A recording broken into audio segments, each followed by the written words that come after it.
हमारा main character शिया, जो एक प्लेन क्रैश का इकलौता जिंदा बचा इंसान था, जंगल में पानी की तलाश में भटक रहा था। उस हादसे में उसने अपने माता पिता को भी खो दिया था। कई घंटों तक बिना खाना और पानी के भटकते रहने के बाद उसका शरीर जवाब देने लगा और उसकी आंखें धीरे धीरे बंद होने लगी। तभी अचानक आंख पर पैच लगाए एक स्पेशल फोर्सेस सोल्जर उसके सामने आया और उससे पूछा कि क्या वो जीना चाहता है। शिया ने कमजोर आवाज में हाँ कहा। तब उस आदमी ने साफ बता दिया कि अगर वो उसके साथ गया तो उसे ऐसी खतरनाक और दर्द भरी लड़ाइयों वाली जिंदगी जीनी पड़ेगी कि उसे यहाँ मर ना पाने का पछतावा होगा। जब वो आदमी उसे बचाकर ले जाने लगा तब उसके साथी सैनिक उसे रोकने लगे और कहने लगे कि वे लोग मिशन के बीच में हैं और ऐसे बेकार बच्चे को साथ ले जाने से सिर्फ परेशानी बढ़ेगी। लेकिन वो आदमी गुस्से से उन पर चिल्लाया और बोला कि वो अपने से कमजोर लोगों के आदेश नहीं मानता। उसी दिन से कैप्टन गुही शिया का नया पिता बन गया। बेस पर लौटने के बाद गुजू ने शिया के हाथ में एक रिवॉल्वर दिया और कहा कि अब ये उसकी जिंदगी का हिस्सा है, उसे इसी के साथ जीना है और जरूरत पड़ने पर किसी के साथ मरना भी है, लेकिन अभी उसकी मौत बहुत दूर है। इसके बाद उसने शिया को खाना और पानी दिया और कहा कि खाना खत्म होते ही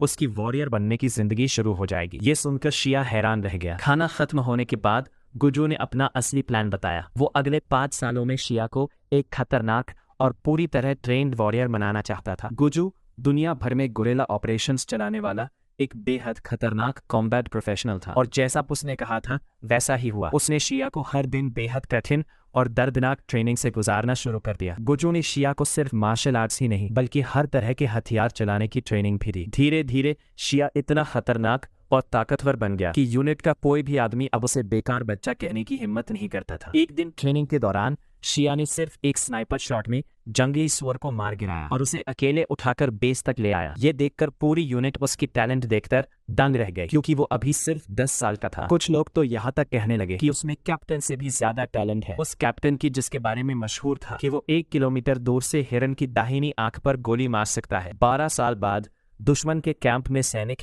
एक खतरनाक मर्सनरी के बारे में बात कर रहे थे जिसका नाम क्रिम्सन था। उनके मुताबिक क्रिम्सन ऐसा मास्टर स्नाइपर था जो 2 किलोमीटर दूर से मच्छर की बाईं आंख पर भी गोली मार सकता था। ऐसे दुश्मन के सामने आने का मतलब सीधा मौत था। तभी एक नया रिक्रूट इस बात पर हंसने लगा और बोला कि यह सब सिर्फ अफवाह है। लेकिन अगले ही पल अचानक कहीं से स्नाइपर बुलेट आई और सीधा उसके सिर में घुस गई। पूरा कैंप डर और अफरा तफरी में डूब गया, क्योंकि वे लोग अपनी ही आर्मी टेरिटरी के अंदर थे, इसलिए उन्हें यकीन था कि वहां कोई दुश्मन घुस ही नहीं सकता। तभी दूसरी गोली चली और इस बार उनका जनरल मारा गया। दूसरी तरफ दूर एक स्काई स्क्रेपर के ऊपर बैठा क्रिम्सन यानी शिया आराम से पूरे कैंप को खत्म कर रहा था। उसे 50,000 के बदले मिशन मिला था कि जनरल को मारना है और दुश्मन की यूनिट को ज्यादा से ज्यादा नुकसान पहुंचाना है। मिशन पूरा होने के बाद जब वो अपने बूढ़े आदमी यानी गुजू के पास लौटने लगा तभी पास की एनिमी यूनिट ने उसे देख लिया और तुरंत उसकी तरफ दौड़ पड़ी। मजबूर होकर शिया ने अपना रिवॉल्वर निकाला। उसे देखकर दुश्मन हंसने लगे और उसे बिगिनर समझने लगे, लेकिन उन्हें रिवॉल्वर की 3 सबसे बड़ी खूबियों के बारे में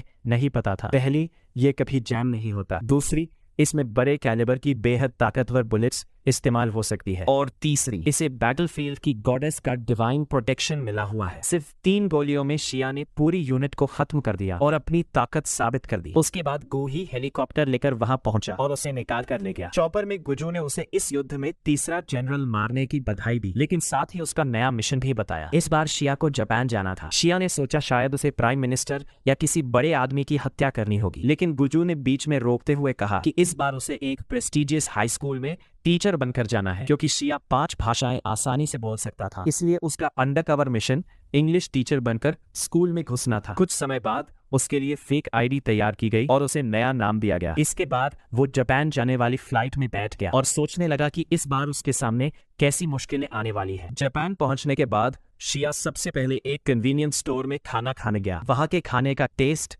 साफ पैकेजिंग और सबसे ज्यादा उसकी सस्ती कीमत देखकर वो काफी इम्प्रेस्ड हुआ। लेकिन जिस चीज ने उसका ध्यान सबसे ज्यादा खींचा वो था वहां का शांत माहौल। चारों तरफ लोग डेट पर जा रहे थे, पिकनिक मना रहे थे या बस खुशी से जिंदगी जी रहे थे। ये देखकर शिया सोचने लगा कि इतने शांत देश में आखिर उसका मिशन क्या हो सकता है। खाना खत्म करने के बाद वो उस सेफ हाउस में पहुंचा जो उसके लिए तैयार किया गया था। वो एक हाई क्लास रेजिडेंशियल एरिया में मौजूद स्काई स्क्रेपर के अपार्टमेंट में रुकने वाला था। अपार्टमेंट स्कूल के भी काफी करीब था। अंदर घुसते ही शिया को कुछ अजीब महसूस हुआ, लेकिन फिर भी वो आराम से बैठ गया। तभी अचानक पीछे से एक आदमी नाइफ लेकर उस पर हमला करने दौड़ा, लेकिन अपनी शार्प सेंसेस की वजह से शिया पहले ही उसे पहचान चुका था। उसने तुरंत पानी की बोतल उठाकर उसकी आंखों की तरफ फेंकी ताकि उसका विजन डिस्टर्ब हो जाए और अगले ही पल उसके चेहरे पर जोरदार पंच मार दिया। आदमी हैरान रह गया। फिर भी उसने नाइफ से हमला करने की कोशिश की, लेकिन शिया ने आसानी से बचते हुए उसका नाइफ नीचे गिरा दिया। उसकी रॉ स्ट्रेंथ देखकर वो आदमी समझ गया कि उसके सामने खड़ा इंसान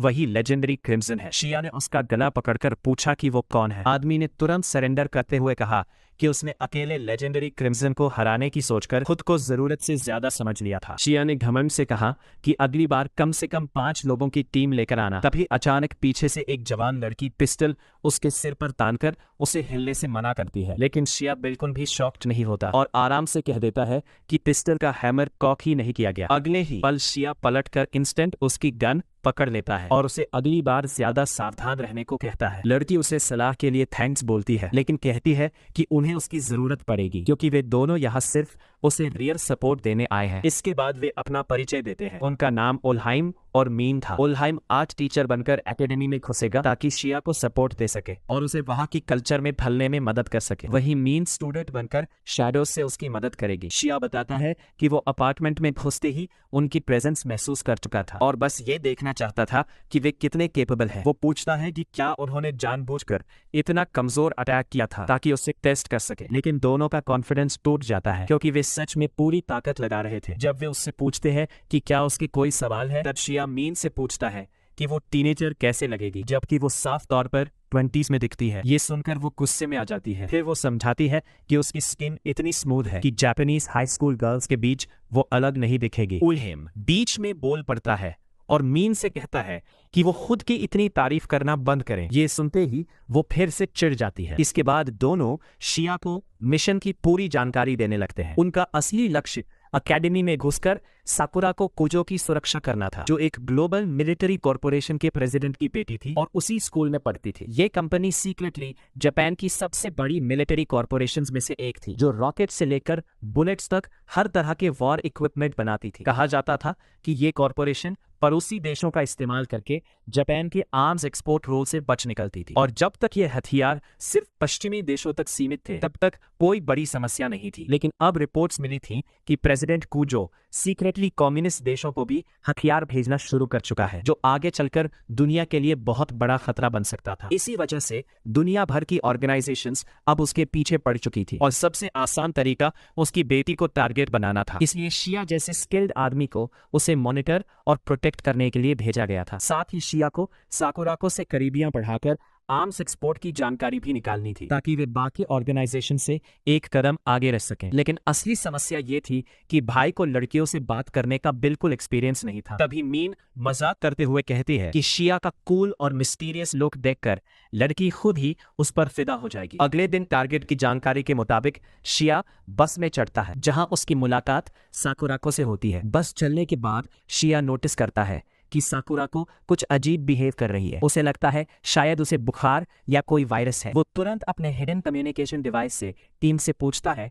कि क्या उसे लड़की को घर वापस भेज देना चाहिए, लेकिन बाकी लोग उसे याद दिलाते हैं कि वो किसी अजनबी लड़की को ऐसे आदेश देने की पोजीशन में नहीं है। तभी सर्वेलेंस ड्रोन से सब देख रहा ओल्हाइम बताता है कि साकुराको बीमार नहीं बल्कि शर्मिंदा है। दरअसल बस में पीछे खड़ा एक बूढ़ा गंदा आदमी उसे गलत तरीके से छू रहा था। ये समझते ही शिया को एहसास होता है कि शायद ये भी उसके गार्ड ड्यूटी का हिस्सा है। कुछ देर तक पीछे से उसे परेशान करने के बाद वो आदमी हद पार करते हुए उसके शरीर को और बुरी तरह छूने लगता है। तभी शिया बिल्कुल किसी हीरो की तरह बीच में आता है। वो आदमी का हाथ पकड़कर इतनी जोर से मोड़ देता है कि उसकी हड्डी टूटने की नौबत आ जाती है और वो दर्द से चीख उठता है। आदमी को डांटने के बाद साकुराको शिया को थैंक्स बोलती है, लेकिन वो इसे बड़ी आसानी से टाल देता है और कहता है कि उसे खुद भी लड़ना सीखना चाहिए क्योंकि बैटलफील्ड में हर बार कोई बचाने नहीं आएगा। उसकी ये अजीब और जरूरत से ज्यादा सीरियस लाइन सुनकर ओल्हाइम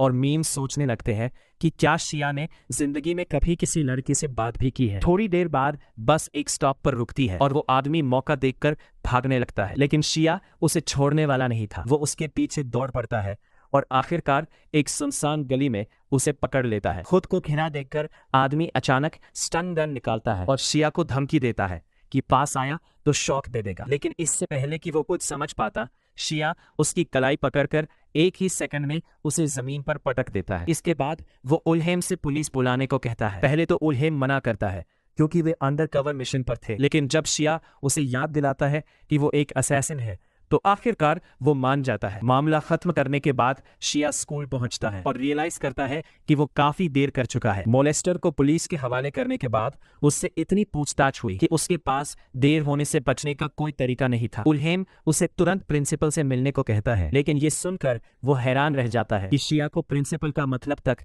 नहीं पता। गेरिल्लास के बीच बड़ा होने की वजह से उसने कभी स्कूल जैसी जगह देखी ही नहीं थी। तभी अपनी क्लास में बैठी मीन अपने कम्युनिकेशन डिवाइस से समझाती है कि स्कूल में प्रिंसिपल किसी कर्नल जैसा होता है। ये सुनते ही शिया समझ जाता है कि ये आदमी जरूर बहुत इंपॉर्टेंट होगा। वो तुरंत ऑफिस पहुंचकर खुद का इंट्रोडक्शन देने जाता है, लेकिन वहां पहुंचकर वो चौंक जाता है क्योंकि सामने वाला आदमी उसे किसी भी एंगल से कर्नल जैसा नहीं लगता। प्रिंसिपल उसे बड़े प्यार से वेलकम करता है और उसके हैंडसम लुक्स की तारीफ करने लगता है। दूसरी तरफ शिया ये समझने की कोशिश कर रहा था कि आखिर ये बूढ़ा किस तरह की स्किल्स में एक्सपर्ट होगा। तभी प्रिंसिपल अपने कोट की पॉकेट में हाथ डालता है। ये देखकर शिया तुरंत सबसे बुरा सोच लेता है और खुद भी अपनी गन की तरफ हाथ बढ़ा देता है। शुक्र है कि समय रहते उल्हाइम और मीन उसे रोक लेते हैं, वरना वहां बहुत बड़ा हंगामा हो जाता। प्रिंसिपल अपनी पॉकेट से आखिरकार एक जापानीज बिजनेस कार्ड निकालता है और उसे शिया की तरफ बढ़ा देता है। शिया पूरे सम्मान के साथ वो कार्ड लेता है, जबकि प्रिंसिपल खुद का ऑफिशियल इंट्रोडक्शन देता है। इसके बाद शिया भी अपना परिचय देता है और देर से आने के लिए माफी मांगता है, लेकिन प्रिंसिपल मुस्कुराते हुए कहता है कि उसे इसकी चिंता करने की जरूरत नहीं है। ये सुनकर शिया काफी हैरान हो जाता है क्योंकि मिलिट्री में इतनी बड़ी गलती करने पर सीधा कोर्ट मार्शल हो जाता। तभी बूढ़ा आदमी बताता है कि इसे पुलिस से पूरी घटना की रिपोर्ट मिल चुकी है और जिस तरह शिया ने उस लड़की की मदद की उससे वो काफी प्रभावित है, इसलिए वो उसकी बहादुरी की तारीफ करता है। इसके बाद वो शिया को क्लास 2B का असिस्टेंट होमरूम टीचर बना देता है, वही क्लास जिसमें साकुराको और मीन दोनों पढ़ती थीं। ऑफिस से बाहर निकलते समय शिया गलती से प्रिंसिपल को कर्नल कह देता है। ये सुनकर बूढ़ा आदमी पूरी तरह चौंक जाता है। क्लासरूम की तरफ जाते हुए उल्हाइम मजबूरी में एक बार फिर कंफर्म करता है कि शिया के पास सिर्फ उसका रिवॉल्वर ही है और कोई हथियार नहीं। आखिरकार जब शिया क्लास के दरवाजे तक पहुंचता है तब मीन उसे सीक्रेटली इंस्ट्रक्ट करती है कि अंदर जाकर टीचर की तरह बिहेव करे। इसके बाद शिया दरवाजा खोलता है और जिंदगी के शायद सबसे मुश्किल दुश्मन का सामना करने तैयार हो जाता है। स्टूडेंट्स जैसे ही वो क्लासरूम में कदम रखता है पूरा माहौल बदल जाता है। लड़कियां उसकी लुक्स और मिस्टीरियस ऑरा देखकर तुरंत उस पर फिदा होने लगती हैं, जबकि लड़के साफ निराश दिखते हैं क्योंकि उन्हें उम्मीद थी कि नई टीचर कोई खूबसूरत महिला होगी। लड़कियां बिना रुके उस पर सवालों की बारिश शुरू कर देती है। कोई उसका फेवरेट फूड पूछती है तो कोई ये जानना चाहती है कि उसे कैसी लड़कियां पसंद है। मीन को पहले से पता था कि शिया स्टूडेंट्स में पॉपुलर होगा, लेकिन उसने भी इतने बड़े रिएक्शन की उम्मीद नहीं की थी। सबसे अच्छी बात यह थी कि टारगेट यानी साकुराको भी उन्हीं लड़कियों में शामिल थी जो शिया पर फिदा हो रही थीं। ये देखकर मीन तुरंत हिडन कम्युनिकेशन डिवाइस से उसे कहती है कि इस सिचुएशन का फायदा उठाने का तरीका ढूंढे, लेकिन उससे पहले शिया को खुद का इंट्रोडक्शन देना था। वो शांत आवाज में स्टूडेंट्स के सामने खुद को असिस्टेंट होमरूम टीचर और नया इंग्लिश टीचर बताता है। साथ ही ये भी कहता है कि वो 5 अलग अलग लैंग्वेजेस बोल सकता है और जिसे सीखने में इंटरेस्ट हो वो ब्रेक टाइम में उससे मिल सकता है। जैसा उम्मीद था लड़कियां उसकी चाम में पूरी तरह खो जाती है और खुलकर बोलने लगती है कि उन्हें वो कितना पसंद आया। दूसरी तरफ क्लास का एक लड़का जो साकुराको को पसंद करता था उसे नए हैंडसम टीचर को देखकर ब्लश करते देख अंदर ही अंदर जलने लगता है। यहाँ तक कि होमरूम टीचर भी उसकी क्वालिफिकेशन से काफी इम्प्रेस्ड दिखाई देती है। जब वो उससे हॉबीज के बारे में पूछती है तब शिया के दिमाग में स्नाइपिंग आता है, लेकिन वो समझ जाता है कि ये नहीं बोल सकता, इसलिए वो कैजुअली कहता है कि उसे वेट ट्रेनिंग पसंद है। ये सुनकर स्टूडेंट्स और भी ज्यादा एक्साइटेड हो जाते हैं, लेकिन क्लास का एक छोटा कद वाला लड़का गुस्से और जेलसी से जल उठता है क्योंकि उसने भी पहले क्लासमेट्स को बताया था कि उसे वेट ट्रेनिंग पसंद है, लेकिन सबने उसका मजाक उड़ाया था। अब वही लोग हैंडसम टीचर की बात सुनकर इम्प्रेस्ड हो रहे थे। ये बात उससे बर्दाश्त नहीं होती। वो कागज का बड़ा गोला बनाकर पूरी ताकत से शिया के सिर की तरफ फेंकता रहे ताकि उसकी कूल इमेज खराब हो जाए। लेकिन हैरानी की बात ये थी कि शिया पहले ही पीछे मुड़ चुका था और उसने पेपर को सिर छूने से पहले ही पकड़ लिया, फिर बिना रिएक्शन दिए कैजुअली उसे ट्रैश कैन में फेंक दिया। ये देखकर लड़कियां और ज्यादा इम्प्रेस हो गई। ब्रेक टाइम में स्कूल की लड़कियां पूरे कैंपस में शिया को ढूंढने निकल पड़ती हैं, लेकिन वो कहीं दिखाई नहीं देता। बाकी स्टूडेंट्स की तरह साकुराको भी उससे बात करना चाहती थी, लेकिन कुछ ज्यादा पर्सनल वजहों से। जब मीन को ये पता चलता है तो वो तुरंत उल्हाइम से पूछती है कि क्या उसके पास शिया की सर्वेलेंस फीड है, क्योंकि उसे भी वो कहीं नहीं मिल रहा। थोड़ी देर खोजने के बाद उल्हाइम आखिरकार उसे ढूंढ लेता है, लेकिन शांति से नहीं, इसलिए वो तुरंत मीन को अलर्ट करता है। दोनों जल्दी से लोकेशन की तरफ भागते हैं, ये देखने कि आखिर हुआ क्या है। दूसरी तरफ स्कूल की एक बिल्डिंग के पीछे शिया उस स्टूडेंट से मिलता है जिसने उसे साकुराको के बारे में बात करने के लिए बुलाया था। स्टूडेंट के हाथ में बेसबॉल बैट देखकर शिया कंफ्यूज होकर पूछता है कि क्या वो बेसबॉल क्लब में है। गुस्से में लड़का जवाब देता है कि वो गो होम क्लब में है। हमेशा की तरह क्लूलेस शिया और कंफ्यूज होकर पूछता है कि क्या सच में ऐसा कोई क्लब होता है। ये सुनकर लड़के का पेशेंस और खत्म हो जाता है। वो सीधे कहता है कि उसे शिया पसंद नहीं, क्योंकि साकुराको उसे अलग नजरों से देखती है। शिया जवाब देता है कि उसे नहीं पता वो उसे कैसे देखती है, लेकिन उसे बेसबॉल खेलने में कोई इंटरेस्ट नहीं, इसलिए वो जा रहा है। बस यही सुनकर लड़का पूरी तरह भड़क जाता है और बैट लेकर उसके ऊपर टूट पड़ता है। वो चिल्लाकर कहता है कि वो शिया का सिर फोड़ देगा। पहला वार आते ही शिया आसानी से बच जाता है और कामली कहता है कि वो उसकी रेंज से बाहर है। लड़का और गुस्से में लगातार कई स्विंग्स करता है, लेकिन शिया हर बार बचते हुए उसे सही तरीके से बैट चलाने की लेक्चर देने लगता है। आखिरकार खेल खत्म करने का फैसला करते हुए वो लड़के के माथे पर हल्का सा पाम स्ट्राइक मारता है और वो तुरंत बेहोश हो जाता है। तभी उल्हाइम और मीन वहां पहुंचते हैं और ये देखकर शॉक्ड रह जाते हैं कि पहले दिन ही इतनी सारी प्रॉब्लम्स के बाद शिया ने एक स्टूडेंट को भी पीट दिया है। स्टूडेंट को हराने के बाद शिया उसे अपने कंधे पर उठाकर स्कूल इन्फर्मरी ले जाने लगता है। हॉलवे से गुजरते समय बाकी स्टूडेंट्स ये अजीब नजारा देखकर हैरान रह जाते हैं। कुछ लोग उस लड़के को क्लास 2B का डिलिंक्वेंट पहचान लेते हैं और मान लेते हैं कि वो फिर किसी मुसीबत में पड़ गया होगा। वहीं दूसरी तरफ लड़कियां सिर्फ यही सोच रही थी कि ये नया हैंडसम टीचर आखिर है कौन। उल्हाइम और मीन जो उसके साथ आए थे जल्दी से सिचुएशन संभालने की कोशिश करते हैं और बाकी स्टूडेंट्स से कहने लगते हैं कि डेलिंक्वेंट बस फिसलकर गिर गया था। जब वे लोग उसे स्कूल क्लिनिक में बेड पर लेटाते हैं तब मीन गुस्से में शिया से पूछती है कि क्या उसे अंदाजा है कि उसने उन्हें कितनी बड़ी मुसीबत में डाल दिया है, लेकिन शिया बिल्कुल कैजुअली जवाब देता है कि ये सिचुएशन उसे उस समय जैसी लग रही है जब उसने अपने बूढ़े आदमी को हराने की कोशिश की थी और खुद बुरी तरह पिट गया था। तभी दोनों को एहसास होता है कि शिया सामान्य जिंदगी से कितना दूर बढ़ा हुआ है। तभी अचानक हेल्थ अटेंडेंट और प्रिंसिपल तेजी से सांस लेते हुए क्लिनिक में पहुंच जाते हैं, क्योंकि कई स्टूडेंट्स ने घटना की शिकायत की थी और उन्हें खुद आकर चेक करना पड़ा। जबकि अटेंडेंट लड़के की हालत देखने लगता है तब प्रिंसिपल पूछता है कि आखिर हुआ क्या था। मीन तुरंत कहानी बनाते हुए बोलती है कि लड़का बनाना पील पर फिसल गया था और सिर जमीन पर लगने से बेहोश हो गया। वो आगे समझाती है कि शिया ने बस उसे उस हालत में देखा और अकेले उठाकर क्लिनिक तक ले आया, लेकिन तभी हेल्थ अटेंडेंट बीच में बोल पड़ता है कि चोट किसी मूवी वाले बनाना पील एक्सीडेंट जैसी बिल्कुल नहीं लग रही और वे लोग उसे बेवकूफ नहीं बना सकते। इसके बाद बूढ़ा आदमी अपना लंबा लेक्चर शुरू कर देता है कि वो 40 सालों से नर्स है और उसके पास कराटे का ब्लैक बेल्ट भी है। आखिर में वो कॉन्फिडेंटली कहता है कि लड़के को किसी ने पाम स्ट्राइक मारा है। फिर वो सीधा शिया की तरफ देखकर आरोप लगाता है, क्योंकि उसे देखकर लगता है कि उसे मार्शल आर्ट्स की नॉलेज है। प्रिंसिपल ये सुनकर पूरी तरह शॉक्ड रह जाता है, लेकिन फिर भी पेशेंटली इंतजार करता है कि शिया इसे डिनाई करेगा। दूसरी तरफ बूढ़ा अटेंडेंट लगातार दबाव डालते हुए कहता है कि स्टूडेंट के जागने से पहले उसे सच कबूल कर लेना चाहिए। हालत बिगड़ती देखकर मीन सीक्रेटली कम्युनिकेशन डिवाइस से शिया को वार्निंग देती है कि ये शांत रहने का समय नहीं है, क्योंकि सच बाहर आने पर वो सच में नौकरी से निकाला जा सकता है। लेकिन शिया बिल्कुल आराम से जवाब देता है कि पैनिक करने की जरूरत नहीं, क्योंकि उसे यकीन है कि मामला इतना बड़ा नहीं बनेगा और वैसे भी अगर उसे निकाल दिया गया तब भी वो टारगेट को प्रोटेक्ट कर सकता है। तभी अचानक बेहोश पड़ा स्टूडेंट चीखते हुए उठ जाता है और चेक करने लगता है कि वो अभी जिंदा है या नहीं। थोड़ी देर बाद वो समझ जाता है कि वो स्कूल क्लिनिक में है। अटेंडेंट तुरंत उससे पूछता है कि क्या शिया ने उसके साथ ये किया था। लड़का एक पल के लिए सोचता है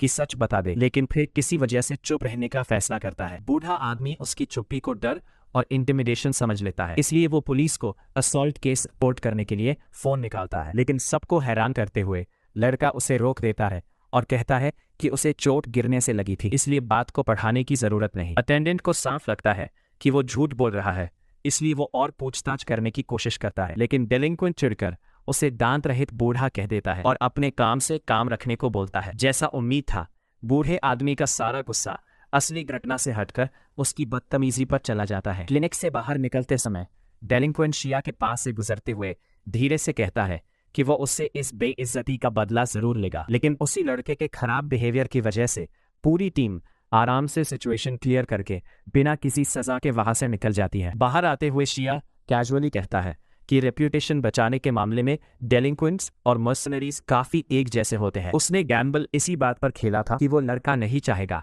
कि पूरे स्कूल में खबर फैले कि एक नए टीचर ने उसे आसानी से हरा दिया। ये सुनकर उलहाइम और मीन काफी इंप्रेस हो जाते हैं और मान लेते हैं कि शिया सच में कोई ऑर्डिनरी मर्सनरी नहीं है। इसके बाद टीम फिर से अपनी प्रिंसेस की प्रोटेक्शन ड्यूटी शुरू करने का फैसला करती है। रास्ते में मीन मजाक करते हुए उनकी मिशन टीम को मैरियो ब्रदर्स जैसी बताती है, लेकिन हमेशा की तरह शिया जोक समझ ही नहीं पाता। दूसरी तरफ एक सस्पिशियस स्टूडेंट दूर से सकुराको का पीछा कर रहा था और मन ही मन सोच रहा था कि अगर वो उसे पकड़ ले तो पूरी दुनिया उसकी हो जाएगी। थोड़ी देर बाद टीम सकुराको को स्कूल लॉकर रूम के पास शूज बदलते हुए देखती है और समझ जाती है कि वो घर जाने वाली है। तभी उलहाइम जापानीज कल्चर पर सवाल उठाता है कि जब स्कूल में क्लीनर्स मौजूद है तो स्टूडेंट्स को शूज बदलने की क्या जरूरत है, लेकिन मीन उससे इग्नोरेंट कहकर चिढ़ाने लगती है और दोनों फिर आपस में बहस शुरू कर देते हैं। इसी दौरान सकुराको बाहर जाने लगती है। तभी शिया अचानक कुछ अजीब नोटिस करता है और तुरंत उलहाइम और मीन को रुकने का इशारा देता है। वो बताता है कि जहां बाकी स्टूडेंट्स लॉकर रूम छोड़ चुके हैं वहीं एक लड़का अब भी वहीं खड़ा है और सबसे सस्पिशियस बात यह है कि वो सीधे सकुराको के शू लॉकर के पीछे खड़ा था। दूसरी तरफ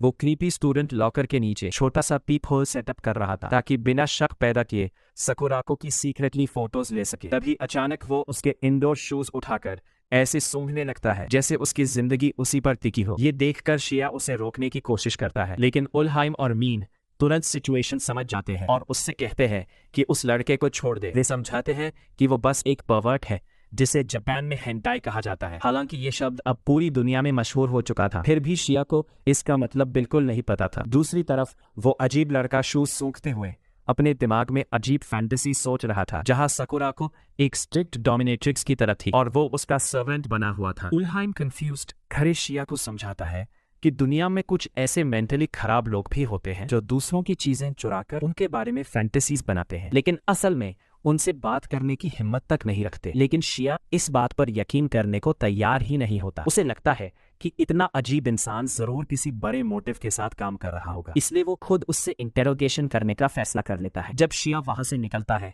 तब मीन को चिंता होती है कि कहीं वो कुछ ज्यादा ना कर दे, लेकिन उलहाइम उसे रोकते हुए कहता है कि शिया को दुनिया समझने के लिए ऐसी चीजें खुद एक्सपीरियंस करनी जरूरी है। फिर वो मीन को साकुराको के पीछे जाने और उससे दोस्ती करने को कहता है ताकि आगे मिशन आसान हो सके। इसके बाद मीन वहां से निकल जाती है और उलहाइम शिया के पीछे जाता है ताकि मामला ज्यादा ना बिगड़े। दूसरी तरफ वो क्रीपी स्टूडेंट रास्ते में चलते हुए साकुराको की सीक्रेटली ली गई फोटोज देख रहा था। तभी अचानक पीछे से डिस्गाइज पहने शिया आता है और उसके सिर पर प्लास्टिक बैग डाल देता है। फिर उसे धमकी देता है कि अगर जिंदा रहना चाहता है तो चुपचाप कोऑपरेट करे। डरा हुआ लड़का तुरंत मान जाता है, इसलिए शिया उसे एक सुनसान वेयरहाउस में ले जाकर चेयर से बांध देता है। इसके बाद वो ब्रोकन ग्लास दिखाकर उससे पूछताछ शुरू करता है और पूछता है कि उसे किस ऑर्गेनाइजेशन ने हायर किया है, लेकिन लड़का पूरी तरह क्लूलेस दिखाई देता है। तब शिया दुनिया की कई सीक्रेट ऑर्गेनाइजेशंस के नाम गिनाने लगता है और पूछता है कि वो किस ग्रुप से है। वो लड़के को बताता है कि उसने ऐसी काउंटलेस ऑर्गेनाइजेशंस के एजेंट्स को मार डाला है और अगर उसने साकुराको को नुकसान पहुंचाने की कोशिश की तो उसका भी वही हाल होगा। डर से कांपता हुआ लड़का तुरंत कहता है कि उसका उसे नुकसान पहुंचाने का कोई इरादा नहीं था, लेकिन शिया फिर भी भरोसा नहीं करता। वो अक्यूज करता है कि लॉकर रूम में वहां साकुराको के शूज में पॉइजन या एक्सप्लोसिव कंपाउंड्स डालने की कोशिश कर रहा था, लेकिन लड़का रोते हुए समझाता है कि मॉडर्न जापान में आम लोगों को ऐसी चीजें मिल ही नहीं सकती। फिर भी शिया इंटेरोगेशन को अगले लेवल पर ले जाने का फैसला करता है। वो लड़के से कहता है कि अब वो उसकी गर्दन की स्किन काटेगा। अगर वो डर कर रिएक्ट करता है तो इसका मतलब वो साकुराको को टारगेट करने वाला एजेंट है, लेकिन अगर वो सह लेता है तो इसका मतलब उसके और भी खतरनाक इरादे हैं। ये सुनते ही पहले से डरा हुआ लड़का और पैनिक करने लगता है। तभी शिया फेक अटैक करता है और लड़का डर के मारे खुद पर पेशाब कर देता है और बेहोश हो जाता है। उसके रिएक्शन से शिया कंफर्म कर लेता है कि वो कोई एजेंट नहीं है। थोड़ी देर बाद उलहाइम वहां पहुंचता है और शुक्र मनाता है कि शिया ने सच में उस लड़के को चोट नहीं पहुंचाई। दोनों उस स्टूडेंट को बस स्टॉप पर छोड़ देते हैं ताकि होश आने के बाद वो खुद घर जा सके। इसके बाद वे फिर से साकुराको की प्रोटेक्शन ड्यूटी पर लौट जाते हैं। दूसरी तरफ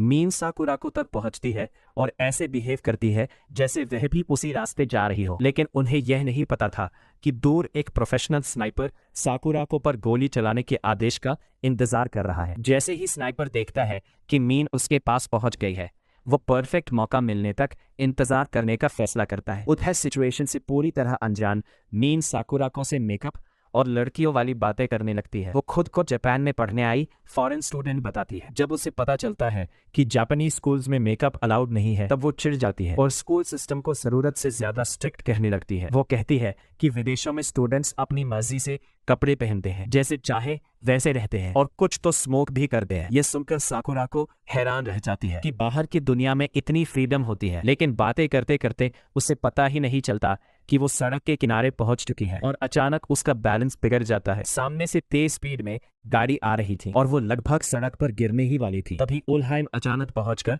उसे बचा लेता है। हालांकि गाड़ी के पानी से उसका पूरा कपड़ा भीग जाता है, लेकिन उसे फर्क नहीं पड़ता क्योंकि साकुराको सुरक्षित थी। शॉक्ड साकुराको तुरंत उसे थैंक्स बोलती है और उसके कपड़े खराब होने के लिए माफी मांगती है, लेकिन उल्हाइम आंख मारते हुए कहता है कि वो तो एक प्रिंसेस है और प्रिंसेस को बचाना उसका फर्ज था। साकुराको जल्दी से कहती है कि वो कोई प्रिंसेस नहीं है, लेकिन उल्हाइम ड्रामा करते हुए बोलता है कि क्रिएशन के 7 दिनों में भगवान ने सभी महिलाओं को प्रिंसेस बनाया है। फिर वो उसका हाथ पकड़कर किस करने की कोशिश करता है। तभी मीन, जो काफी देर से उसे साकुराको पर लाइन मारते देख रही थी, स्ट्रीट फाइटर की चुनली की तरह उसे जोरदार किक मारकर गिरा देती है। फिर गुस्से में कहती है कि जापान में किसी लड़की के हाथ को किस करना अलाउड नहीं है। इसके बाद दोनों फिर एक दूसरे के देशों और आदतों का मजाक उड़ाते हुए लड़ने लगते हैं। ये सब देखकर साकुराको हंस पड़ती है और कहती है कि वो दोनों भाई बहन की तरह लड़ते हैं। इसी बीच असैसिन्स आपस में क्वाइटली बात करते हैं और मीन को उल्हाइम से पता चलता है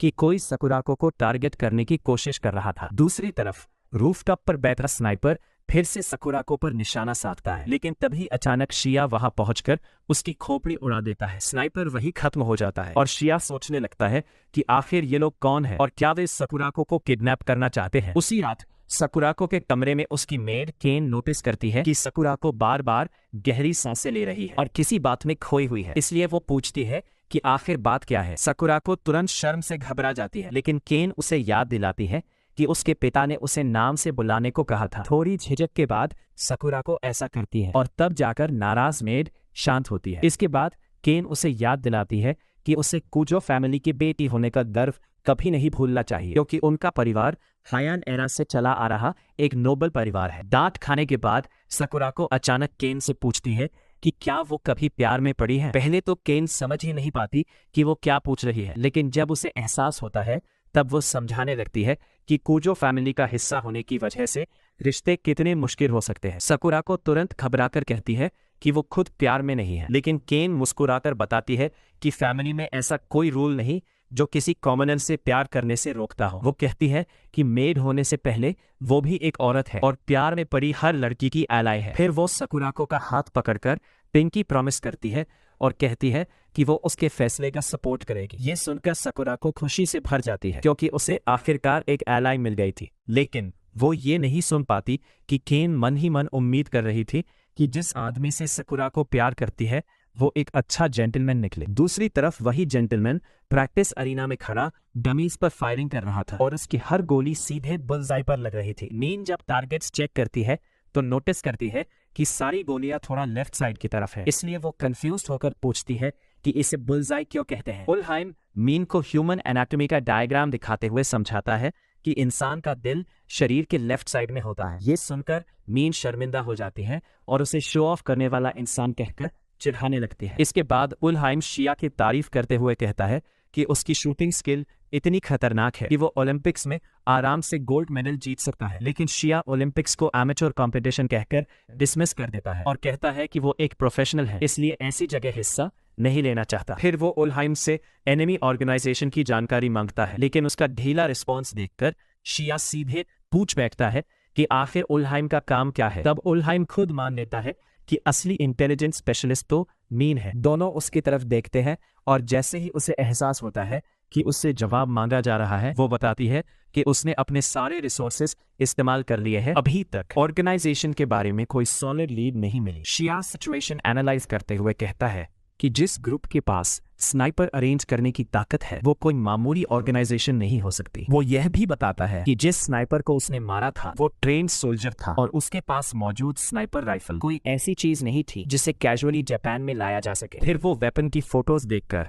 उसका नाम, मैन्युफैक्चरिंग ईयर और कंट्री तक पहचान लेता है। यह देखकर उलहाइम कहता है कि अगर इसमें ड्रैगनोव राइफल शामिल है तो शायद उन्हें अंदाजा हो सकता है कि इसके पीछे कौन है। लेकिन मीन तुरंत एक्स निकालकर उसे इडियट कहती है और बोलती है कि कोई भी समझदार इंसान सड़क पर खून लगी कुल्हाड़ी लेकर नहीं घूमेगा। दोनों फिर बहस शुरू कर देते हैं। आखिरकार तीनों इस नतीजे पर पहुंचते हैं कि सिर्फ वेपन ओरिजिन से ऑर्गेनाइजेशन को ढूंढना इम्पॉसिबल है, इसलिए फिलहाल उन्हें सिर्फ एनिमी मूव्स पर रिएक्ट करना होगा। इसके बाद शिया सीसीटीवी फुटेज चालू करते हुए अपने असिस्टेंट से कहता है कि फिलहाल उनका काम सकुराको की सुरक्षा करना और लास्ट बॉस के कांटेक्ट का इंतजार करना है। दोनों उसकी बात मान लेते हैं, लेकिन तभी उलहाइम की नजर सीसीटीवी में कपड़े बदलती हुई सकुराको पर पड़ जाती है और वो खुशी से स्क्रीन घूरने लगता है। लेकिन अगले ही पल टीवी बंद हो जाता है। पीछे मुड़कर देखने पर उसे मीन पिस्टल पकड़े खतरनाक नजरों से घूरती दिखाई देती है। उलहाइम जल्दी से उसे शांत करने की कोशिश करता है, लेकिन वो कहती है कि वो बस अपनी मार्क्समैनशिप प्रैक्टिस कर रही है। अगले ही पल गोलियां हवा चीरते हुए निकलती है और उलहाइम जान बचाकर इधर उधर भागने लगता है। उधर दोनों की लड़ाई के बीच शिया अपने अडॉप्टिव फादर के दिए हुए इस अजीब मिशन के बारे में सोचने लगता है। बाकी मिशंस की तरह इस बार कोई क्लियर ऑब्जेक्टिव नहीं था। पहले उसके सारे मिशन सिंपल होते थे, टारगेट खत्म करो और वापस आ जाओ। लेकिन इस बार सब कुछ धुंधला था। वो सोचने लगता है कि क्या सच में उसका काम सिर्फ सकुराको को प्रोटेक्ट करना है या इसके पीछे कुछ और बड़ा छिपा है। दूसरी तरफ कहीं और एक मिलिट्री स्क्वाड अपना सप्रेशन मिशन पूरा कर चुकी थी, जबकि बाकी सोल्जर्स जीत सेलिब्रेट कर रहे थे। तभी उनमें से एक क्यूरियस सैनिक बिल्डिंग के अंदर लास्ट बॉस को ढूंढने जाता है। वहां पहुंचकर वो हैरान रह जाता है क्योंकि बूढ़ा आदमी आसमान की तरफ देखता हुआ खोया हुआ था। सोल्जर उससे पूछता है कि वो क्या सोच रहा है। तब लास्ट बॉस कहता है कि वो यह सोच रहा था कि क्या वही रात का आसमान जापान तक भी फैला हुआ है। उसी रात शिया अपने अतीत का सपना देखता है, कैसे प्लेन क्रैश के बाद उसके अडॉप्टिव फादर ने उसे मौत के किनारे से उठाया था और कैसे ब्रूटल ट्रेनिंग देकर उसे एक परफेक्ट वॉरियर बनाया था। बड़ा होने तक शिया ने बैटलफील्ड में इतना खून बहाया कि लोग उसे क्रिम्सन कहने लगे। उस समय बैटलफील्ड पर क्रिम्सन की आग हर दुश्मन को जला देती थी, लेकिन अब उसे डर लगने लगा था कि कहीं वही आग एक दिन उसे खुद ही राख ना बना दे। अगली सुबह वो बिना कपड़ों के उठता है और हल्का वर्कआउट शुरू करता है, लेकिन तभी बदकिस्मती से उलहाइम बिना नॉक किए कमरे में घुस आता है और उसकी आंखों में ऐसा नजारा बस जाता है जिसे वो जिंदगी भर नहीं भूल पाएगा। घबराकर वो कहता है कि अब अपनी आंखें शुद्ध करने के लिए उसे कम से कम 6 अलग अलग लड़कियों के साथ डेट पर जाना पड़ेगा। जब शिया स्कूल के लिए तैयार होने लगता है तब वो उलहाइम से पूछता है कि क्या वो ऐसी मिशंस में अच्छा है। उलहाइम घमंड से कहता है कि वो तो ऐसा मिशन एक दिन में पूरा कर सकता है। फिर शिया पूछता है कि वो उसके कमरे में आया ही क्यों था। तब उलहाइम अचानक उससे चिपक जाता है और कहता है कि उसे उसकी चिंता हो रही थी। जापान की जिंदगी में जमीन आसमान का फर्क है। इसके बाद वो शिया को साथ में ब्रेकफास्ट करने के लिए कहता है ताकि वे स्कूल साथ जा सके। कुछ देर बाद दोनों स्कूल पहुंचते हैं। क्लासरूम में शिया स्टूडेंट्स को इंग्लिश नॉवेल पढ़कर सुना रहा था, लेकिन लड़कियां उसकी आवाज और लुक्स पर पूरी तरह फिदा हो चुकी थी। मीन नोटिस करती है कि सकुराको का चेहरा पूरा लाल हो चुका है, इसलिए वो उसे क्यूट कहकर चिढ़ाने लगती है। दूसरी तरफ हिडेकी नाम का एक लड़का शिया से चिढ़ने लगता है क्योंकि सारी लड़कियां उस पर मर रही थी। वो मन ही मन सोचता है कि उसे लुक्स नहीं बल्कि इंसान की प्योरिटी ज्यादा इंपॉर्टेंट लगती है और काश वह भी इतना पॉपुलर होता। उसी समय फ्यूज टीचर को घूरता रहता है जबकि सकुराको उसे एडमिरेशन से देखती रहती है। बाद में उसी दिन रेस्टरूम में हिडेकी फ्यूज के पास जाता है और उसके चेहरे का गुस्सा देखकर कहता है कि वो उसकी साइड पर है। फ्यूज कंफ्यूज होकर याद दिलाता है कि हिडेकी तो अकेला रहने वाला लड़का है। हिडेकी यह मान लेता है, लेकिन फिर अचानक अपने अमीर होने का घमंड दिखाने लगता है। फ्यूज यह मान लेता है कि हिडेकी सच में बहुत अमीर है। तब हिडेकी उसे आइडिया देता है कि अगर दोनों मिलकर काम करे तो वो पैसे देगा और फ्यूज शहर के सारे डिलिंक्वेंट्स बुलाकर शिया की पिटाई करवा सकता है। फ्यूज कुछ पल सोचता है और तुरंत इस प्लान को पसंद कर लेता है। दोनों हाथ मिलाकर अलायंस बना लेते हैं। इसके बाद फ्यूज पूरे शहर के डिलिंक्वेंट्स को कांटेक्ट करता है और जॉब के बदले पैसे देने का वादा करता है। ये सुनते ही अलग अलग गैंग्स अपनी बाइक्स और व्हीकल्स लेकर एक्साइटेड होकर वहां पहुंचने लगती हैं। अगले दिन जब सकुराको बस से उतरकर स्कूल की तरफ चलती है तब आसपास के स्टूडेंट्स हमेशा की तरह उसकी खूबसूरती देखकर उसे एडमायर करने लगते हैं। दूसरी तरफ स्कूल से थोड़ी दूर खड़ी एक बस के अंदर उलहेम और मीन अपने ड्रोन से सकुराको पर नजर रख रहे थे। वहां उलहेम उसकी ब्यूटी की तारीफ करता है और यहाँ तक कि मीन को भी स्टाइलिश तरीके से मानना पड़ता है कि सकुराको उससे ऊपर है। हालांकि वो ग्लैमर घुमाकर खुद को उम्मीद देने की कोशिश करती है कि उसके पास अभी भी चांस है, लेकिन उलहेम उसका इल्यूजन तोड़ देता है और दोनों फिर लगभग लड़ने लगते हैं। तभी उल्हेम कंफ्यूज्ड होकर पूछता है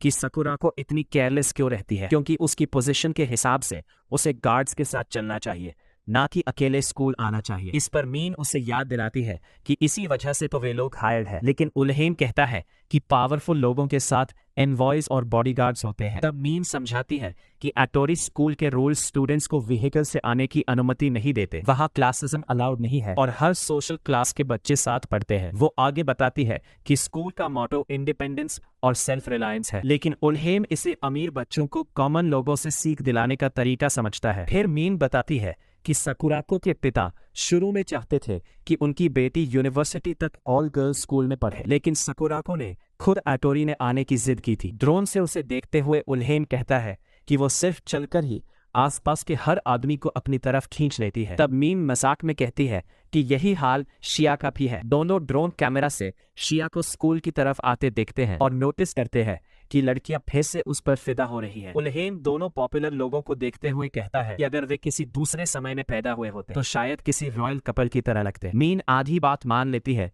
लेकिन फिर कहती है कि जब भी प्रिंस और प्रिंसेस प्यार में पड़ते हैं तब मुसीबत जरूर आती है। तभी वो उल्हेम को ड्रोन कैमरा आगे घुमाने को कहती है और जैसे ही वो ऐसा करता है उन्हें फ्यूज कई डेलिंक्वेंट्स के साथ शिया का रास्ता रोकते दिखाई देता है। फ्यूज मजाक उड़ाते हुए शिया को ग्रीट करता है, लेकिन शिया बिल्कुल कैजुअली जवाब देता है। टीचर का यह काम बिहेवियर देखकर फ्यूज और चिढ़ जाता है, लेकिन फिर भी रास्ता नहीं छोड़ता। दूसरी तरफ ड्रोन से देख रहे मीन और उल्हेम इनडायरेक्टली फ्यूज को केवमैन कहकर मजाक उड़ाते हैं, क्योंकि पिछली बार अकेले पिटने के बाद इस बार वो रीइंफोर्समेंट लेकर आया था। तभी उल्हेम कहता है कि असली समस्या यह है कि लेजेंडरी क्रिम्सन के सामने नंबर्स का कोई मतलब नहीं होता। शिया सिचुएशन समझ आता है, इसलिए वह अपनी टाई उतारता है और फ्यूज से कहता है कि कहीं शांत जगह चलकर बात करते हैं। फ्यूज तुरंत मान जाता है और सब लोग रिवर बैंक पहुंच जाते हैं। वहां फ्यूज घमंड से कहता है कि वे लोग शिया से 20 अगेंस्ट 1 की संख्या में ज्यादा है, इसलिए उसके पास जीतने का कोई चांस नहीं। फिर वह शिया को ऑप्शन देता है कि अगर वह रोकर माफी मांग ले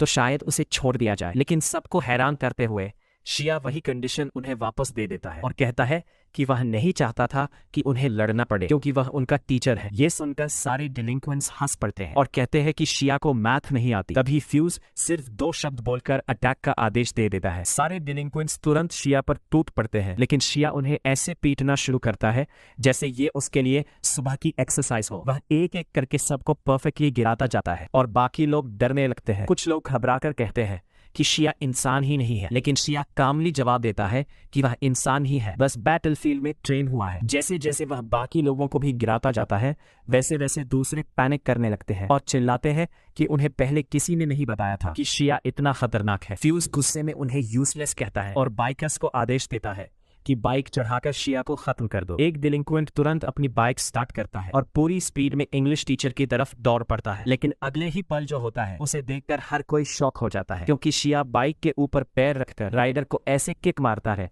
जैसे फुटबॉल को उछाल दिया हो। फिर वह खुद बाइक उठाकर उस पर बैठ जाता है। ये देखकर फ्यूज का दिमाग पूरी तरह खराब हो जाता है और वह बाकी लोगों को अटैक करने का आदेश देता है, लेकिन शिया अचानक रेजिंग बुल की तरह बाइक चलाते हुए सीधे फ्यूज की तरफ दौड़ पड़ता है और उसकी नाक से कुछ इंचेस दूर आकर बाइक रोक देता है। डर के मारे फ्यूज पसीने से भीग जाता है और जमीन पर गिर पड़ता है, फिर भी टफ बनने की कोशिश करता है। तब शिया कैजुअली कहता है कि उसे शुक्र मनाना चाहिए कि जापानीज बाइक्स में अच्छी सिक्योरिटी सिस्टम्स होती है। इसके बाद टीचर उनसे पूछता है कि क्या वे अब भी लड़ाई जारी रखना चाहते हैं। ये सुनकर सारे डिलिंक्वेंट्स एक दूसरे को देखते हैं, थोड़ी देर सोचते हैं और आखिरकार सबसे समझदारी वाला फैसला लेते हुए फ्यूज को गुड बाय बोलकर वहां से भाग जाते हैं। फ्यूज अपने साथियों के भाग जाने पर पूरी तरह शॉक हो जाता है और उन्हें वापस आने का आदेश देता है, लेकिन वे उल्टा उसे ही कावर्ड कहकर चुप करा देते हैं, क्योंकि वह खुद लड़ने की हिम्मत नहीं दिखा रहा था। जो कुछ लड़के अभी भी वहां खड़े थे वे भी फ्यूज को समझाते हैं कि अब हार मान लेना ही बेहतर है, क्योंकि जब वे 20 लोग मिलकर भी शिया को नहीं हरा पाए तो अब कोई चांस नहीं बचता। ये सुनकर फ्यूज गुस्से में दांत पीसता है और फिर शिया को फाइटर कहकर चिल्लाता है। शिया शांत आवाज में पूछता है कि आखिर वह चाहता क्या है, फिर कैजुअली उसे कावर्ड कह देता है। फ्यूज मान लेता है कि शिया लड़ाई में बहुत स्ट्रांग है, लेकिन फिर पूछता है कि क्या उसके पास गट्स भी है। शिया कंफ्यूज होकर पूछता है कि उसका मतलब क्या है। तब फ्यूज चिकन रेस का चैलेंज देता है। वह दूसरी बाइक पर बैठ जाता है और बताता है कि दोनों वॉल की तरफ फुल स्पीड में बाइक चलाएंगे और जो पहले ब्रेक लगाएगा वही लूजर होगा। ये सुनते ही मीन गुस्से से भर जाती है क्योंकि शिया ने इतनी बेवकूफी भरी चैलेंज एक्सेप्ट कर ली थी। इसलिए वह तुरंत उलहाइम से कनेक्ट करने को कहती है। जैसे ही ऑडियो जुड़ता है वह शिया से पूछती है कि क्या वह सच में ये रेस करने वाला है। शिया बिना हेजिटेशन हाँ कह देता है। तब मीन उसे इडियट कहती है और बोलती है कि वह चाहे तो अभी उन सबको पीट कर मामले को खत्म कर सकता है। फिर वह पूछती है कि अगर गलती से वह रेस हार गया तो क्या करेगा, लेकिन शिया आराम से कहता है कि वह ब्रिज क्रॉस करने के बाद पता चल जाएगा। इतना कहकर वह ऑडियो डिस्कनेक्ट कर देता है। मीन गुस्से में उलहैम पर चिल्लाती है कि शिया ने ऑर्डर्स वायलेट कर दिए हैं और अगर बॉस को पता चला तो बहुत बुरा होगा। वह फिर ऑडियो रिकनेक्ट करने को कहती है, लेकिन इस बार उलहैम मना कर देता है। मीन उसे बेवकूफ कहकर मारती है, लेकिन उलहैम शांत रहकर कहता है कि शिया कभी नहीं हारेगा। फिर उसे वह दिन याद आता है जब फ्यूज ने शिया पर हमला किया था और बाद में शिया उसे खुद इन्फर्मरी तक उठाकर ले गया था। तब उलहैम ने पूछा था कि वह उस लड़के के साथ इतना अच्छा क्यों बिहेव कर रहा है। तब शिया ने साउथ अमेरिका के जंगल वाले दिनों की कहानी सुनाई थी। उसने बताया था कि उनकी यूनिट में एक बहुत छोटा लड़का शामिल हुआ था जिसे अपने परिवार को खाना खिलाने के लिए युद्ध में उतरना पड़ा। शिया और लास्ट बॉस ने उसकी उम्र कम होने के बावजूद उसे साथ रहने दिया क्योंकि उसके पास कोई और रास्ता नहीं था। धीरे धीरे शिया उस लड़के के करीब आ गया और उसे जापानीज सिखाने लगा, लेकिन जिस दिन उसने उसे जापानीज में गुड बाय कहना सिखाया उसके अगले ही दिन वह लड़का युद्ध में मारा गया। अब शिया फ्यूज की मदद इसलिए कर रहा था क्योंकि वह उसी मरे हुए लड़के की याद दिलाता था। रेस शुरू होने से पहले उलहैम देखता है कि फ्यूज के ट्रैश टॉक करने के बावजूद शिया मुस्कुरा रहा है और वह सोचता है कि शायद शिया मर्सनरी से ज्यादा टीचर बनने के लिए बना है। तभी वहां बारिश शुरू हो जाती है और दोनों अपनी बाइक्स रेव करने लगते हैं। रेफरी घोषणा करता है कि जैसे ही वह हवा में फेंका गया कैन जमीन पर गिरेगा,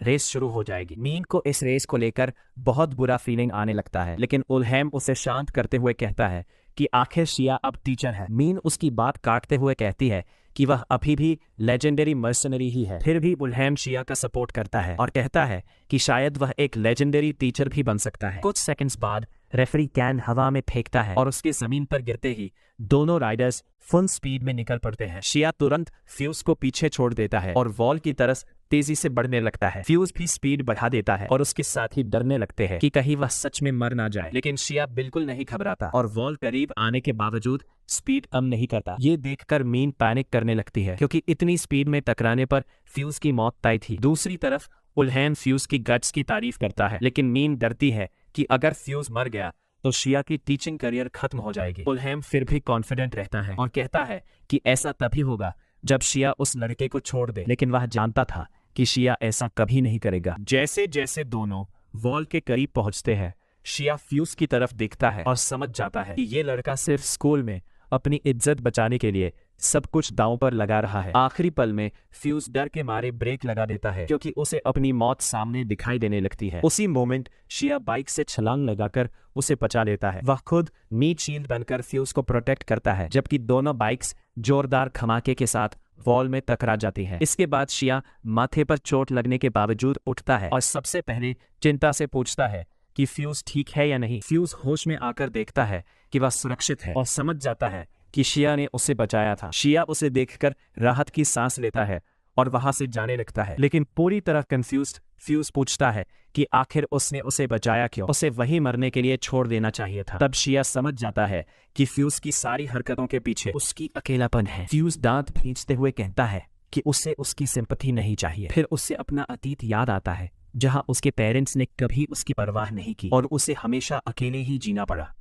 तब शिया उसके पास आता है और कहता है कि जिस दुनिया में वो पला बढ़ा है वहां बच्चों को कभी अकेला नहीं छोड़ा जाता क्योंकि वे वैल्यूएबल कॉम्बैट एसेट्स और लेबर फोर्स माने जाते हैं। वो बताता है कि उसने ऐसी दुनिया देखी है जहां बच्चों की जान पंख से भी हल्की समझी जाती थी, लेकिन फ्यूज के लिए असली समस्या ये है कि उसने कभी किसी तक हाथ बढ़ाने की कोशिश ही नहीं की। इतना कहकर शिया उसकी तरफ हाथ बढ़ाता है और फ्यूज हैरान रह जाता है क्योंकि शायद पहली बार किसी ने सच में उसकी चिंता की थी। फिर शिया उससे कहता है कि वो अकेला नहीं है और अगर कभी उसे गुस्सा आए या किसी चीज पर फ्रस्ट्रेशन हो तो वो उसके पास आ सकता है। अगर लड़ाई करनी हो तो वो जितनी बार चाहे उससे लड़ सकता है। ये सुनकर फ्यूज रो पड़ता है और शिया का हाथ पकड़कर हामी भर देता है। ये सब देखकर मीन मान लेती है कि शिया की हॉट ब्लडेड पर्सनैलिटी सच में अलग है। वो भी अब उलहाइम की तरफ मानने लगती है कि शिया कैरेक्टर से बाहर जाकर कुछ नहीं कर रहा बल्कि यही उसका असली स्वभाव है। बाहर रिवर बैंक से लौटते हुए फ्यूज पूछता है कि क्या शिया अभी अभी उनके टाउन में शिफ्ट हुआ है। फिर वो ऑफर करता है कि अगर उसे किसी भी चीज की जरूरत पड़े तो वो मदद करेगा। शिया अपनी अजीब मिलिट्री लैंग्वेज में जवाब देता है जिसे फ्यूज मुश्किल से समझ पाता है। दूसरी तरफ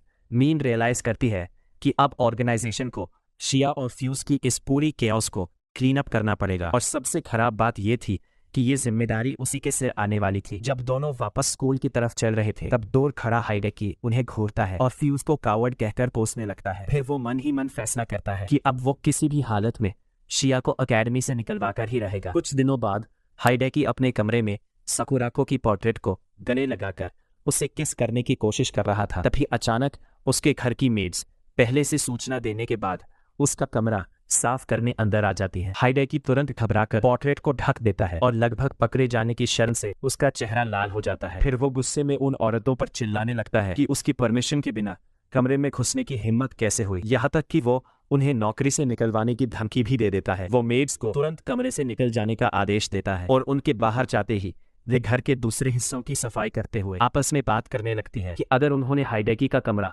साफ नहीं किया तो घर का मालिक बहुत नाराज होगा। तभी दूसरी मेड कहती है कि चिंता की कोई बात नहीं, क्योंकि वो बूढ़ा आदमी हमेशा काम में इतना व्यस्त रहता है कि मुश्किल से घर लौटता है और जब लौटता भी है तो सीधे इज्जू वाली विला में चला जाता है जहां वो अपने फेवरेट वास को चमकाने में लगा रहता है। ठीक उनकी बातों की तरह उसी समय हाइडेकी का पिता अपने बेहद कीमती वास को एडमायर कर रहा था जिसे वो काकीमोन नाम का नेशनल ट्रेजर कहता है। दूसरी तरफ मेड्स हाइडेकी के बिहेवियर से पूरी तरह परेशान थी, क्योंकि पैसे के घमंड में वो जो चाहे करता था। यहाँ तक कि घर में कुक्स होने के बावजूद बाहर से खाना ऑर्डर करता था। उनकी बातें सुनकर हाइडेकी चिढ़ जाता है और उन्हें लो लाइफ्स कहकर इंसल्ट करता है। वो कहता है कि उसके अलाउंस का इस्तेमाल कैसे होगा ये बताने का हक उन्हें नहीं है। मेड्स उसे घूरती है और मन ही मन कसम खाती है कि वे अपने बच्चों को कभी उसके जैसा बिगड़ा हुआ नहीं बनने देंगे। एक हफ्ते बाद म्यूजिक क्लास में साकुराको पियानो बजा रही होती है और उसकी परफॉर्मेंस खत्म होते ही पूरी क्लास जोरदार तालियां बजाने लगती है। दूसरी तरफ उल्हाइन और मीन हमेशा की तरह कंफर्म करते हैं कि साकुराको के आसपास सब नॉर्मल है। दोनों बात करते हैं कि स्नाउबर इंसिडेंट के बाद से सब कुछ काफी पीसफुल चल रहा है। तभी मीन क्यूरियस होकर पूछती है कि सुबह से शिया कहीं दिखाई क्यों नहीं दिया। तब उल्हाइन उसे बताता है कि प्रिंसिपल इस समय शिया की अच्छी खासी क्लास लगा रहा है। ये सुनते ही मीन तुरंत म्यूजिक रूम छोड़कर निकल जाती है, क्योंकि प्रिंसिपल ताजाकी ने शिया को बुलाया था। उधर प्रिंसिपल ऑफिस में ताजाकी शिया से कहता है कि उसके खिलाफ एक सीरियस मामला खड़ा हो गया है। शिया हमेशा की तरह प्रिंसिपल के सामने बिल्कुल रिजिड मिलिट्री अंदाज में बिहेव करता है, जैसे किसी कर्नल से बात कर रहा हो। वो सीधे पूछता है कि आखिर उसने किया क्या है। तब ताजाकी उसे रिवर बैंक वाली लड़ाई की फोटोज दिखाता है जिसमें वो डिलिंक्वेंट्स को पीटता नजर आ रहा था। लेकिन शिया आराम से कहता है कि वो तो बस उस दिन की एक्स्ट्रा करिकुलर लेसन की तस्वीरें हैं और उसे इसमें कोई प्रॉब्लम नहीं दिखती। तब ताजाकी बताता है कि ये फोटोज पीटीए में सर्कुलेट हो चुकी है। पीटीए का नाम सुनकर भी शिया क्लूलेस रहता है और उसे नेटो जैसा कोई एशियन ऑर्गेनाइजेशन समझ बैठता है। लेकिन प्रिंसिपल उसे समझाता है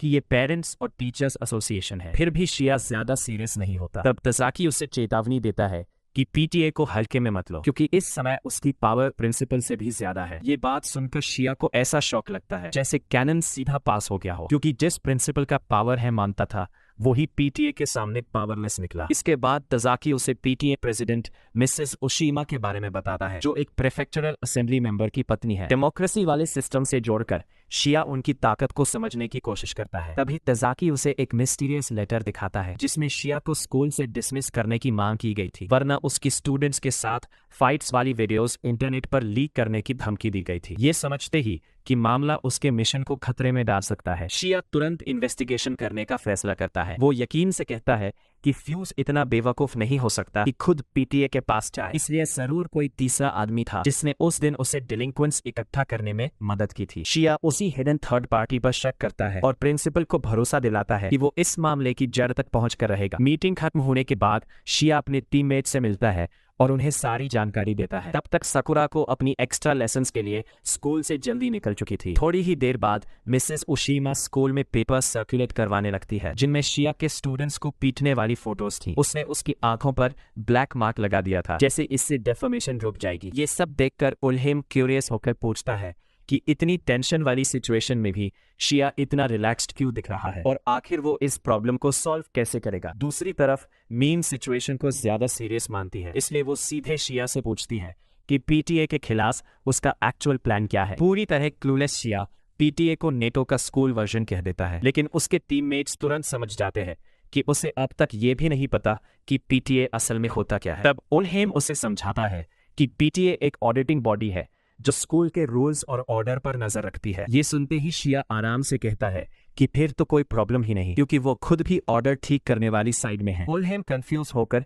उससे एक्सप्लेनेशन मांगता है। तब शिया पूरी सीरियसनेस के साथ कहता है कि वो तो बस बच्चों को एजुकेशनल गाइडेंस दे रहा था, लेकिन मीन उसकी बात से पूरी तरह सहमत नहीं होती और याद दिलाती है कि उस गाइडेंस में काफी लोग घायल भी हुए थे। वो कहती है कि ये कोई हॉट ब्लडेड टीचर ड्रामा नहीं है और अब दुनिया वैसी नहीं रही। तभी उल्हेम मजाक में कहता है कि फिर उन्हें शिया का एरा खुद बनाना पड़ेगा। दोनों इसी तरह बहस करते रहते हैं। तभी उल्हेम पूछता है कि क्या उसे उस पूरे इंसिडेंट के पीछे वाले आदमी की जानकारी मिल गई। मीन हल्की मुस्कान के साथ कहती है कि उसने कल्प्रिट ढूंढ लिया है। फिर वो उन्हें हिडेकी मॉगी की फोटोज दिखाती है, जो एक अमीर बिगड़ा लड़का था और जिसने पूरा सेटअप करके शिया को फंसाने के लिए वीडियो तक रिकॉर्ड की थी। उल्हेम पूछता है कि आखिर हिडेकी का मोटिव क्या था। तब मीन बताती है कि हिडेकी को सकुराको पर क्रश है, इसलिए वो नेचुरली शिया से नफरत करने लगा, क्योंकि स्कूल की सारी लड़कियां उसी पर फिदा थी। ये सुनकर उल्हेम सिचुएशन को ट्रबलसम बताता है, क्योंकि हिडेकी को सामान्य डिलिंक्वेंट्स की तरह पीट का सीधा नहीं किया जा सकता था, वरना वो और ज्यादा दुश्मनी पाल लेता। मीन उसकी बात मानते हुए कहती है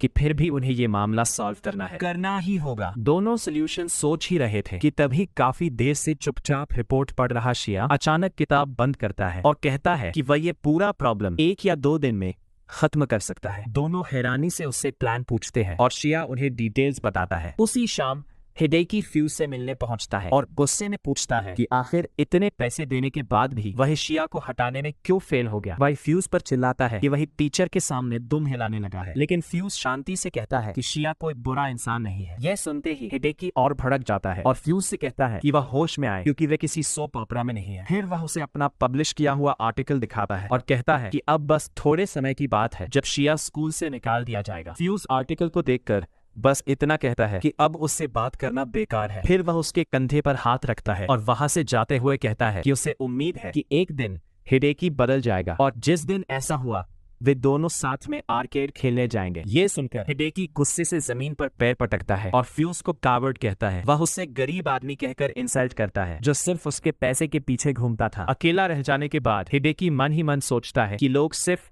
शिया के अच्छे चेहरे की वजह से उसकी तरफ खींचे चले जा रहे हैं, इसलिए अब वह तय करता है कि वही टीचर को असली नरक का स्वाद चखाएगा। उसी रात शहर की सड़कों पर डिस्गाइज में घूमते हुए तीनों एजेंट्स एक गाड़ी में नजर आते हैं और पीछे की सीट पर हिडेकी बंधा हुआ और मुंह बंद किए आंसू बहा रहा होता है। वीडियो अगर पसंद आया हो तो लाइक करो, कमेंट करके अपनी राय बताओ और ऐसे ही मजेदार रिकैप्स के लिए चैनल को सब्सक्राइब करना बिल्कुल मत भूलना।